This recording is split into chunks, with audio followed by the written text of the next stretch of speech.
The wind howled outside, pressing itself against the fragile windows of a small, time-worn cottage nestled deep in the New Hampshire woods. Inside, the silence was almost unbearable, broken only by the occasional creak of old wood or the low hum of the refrigerator. It was the kind of silence that swallowed even your thoughts. Sarah Gray sat curled up on the couch, hands resting gently on her swollen belly. 7 months pregnant and entirely alone, she had chosen to move here after everything. After the blackouts began. After the doctors could no longer explain the movement inside her. After the father, whoever or whatever he was, vanished like smoke in the wind.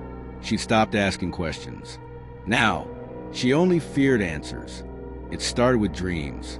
At first, they were vague. Forests on fire, shadowed figures whispering in languages her ears couldn't process. But soon, the dreams grew clearer. A voice began calling her by name in a guttural, ancient tongue. Sarah, Sarah. The nights were long. Too long. Then came the knocks. Always at 3:17 a.m. Not loud, not urgent. Just deliberate. Tap, tap, tap. Each time she opened the door, there was nothing there. Only the dense fog creeping through the trees. Only the silence growing thicker behind her. The old mirror in the hallway started showing things that weren't there. A man, tall and humanly thin, standing behind a reflection, his eyes like bottomless pits. Sarah turned, heart pounding. Nothing. But when she looked back, her reflection was smiling. She wasn't. The doctors had all said the same thing.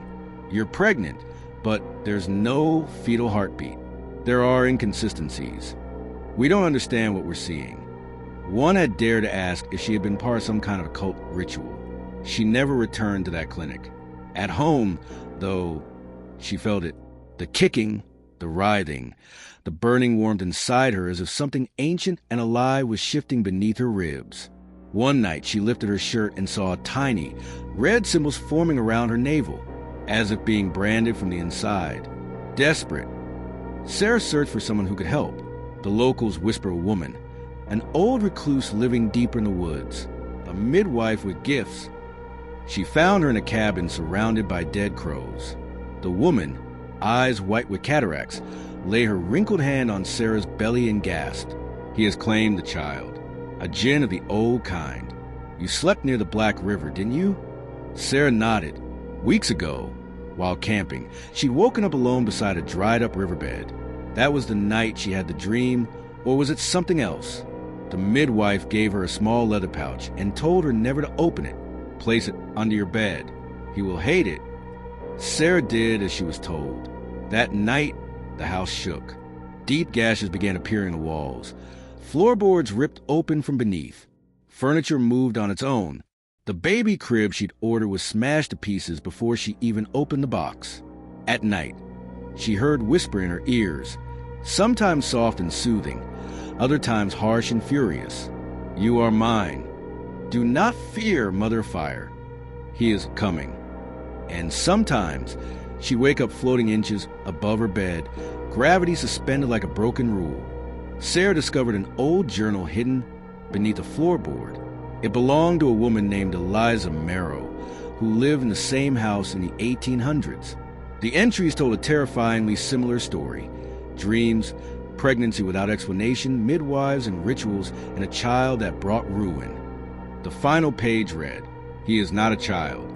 He is a door. The night of the blood moon, Sarah's contractions began. But this was no ordinary labor. It felt like her spine was splitting open. Her screams echoed across the woods. The shadows inside the house gathered into shapes. Faces with eyes, teeth where there should be none. The lights burst. The mirrors shattered. And then everything went still. A voice echoed inside her skull. Push, beloved. The veil is thin. She bled, cried, screamed. The child came out silent.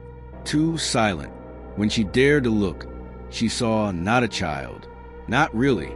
Its skin was black as oil, eyes glowing like dying coals. It didn't cry. It hummed like wind through dead trees. It looked at her and smiled as she held the thing in her arms. The walls of the house began to crack open, not from damage, but from space itself. Through the openings came other things. Shadows, creatures, whispering, laughing, feeding on fear. The baby opened its mouth, and Sarah saw stars inside. Actual stars. Then everything exploded into darkness. Years later, hikers report a strange, rotting house in the woods.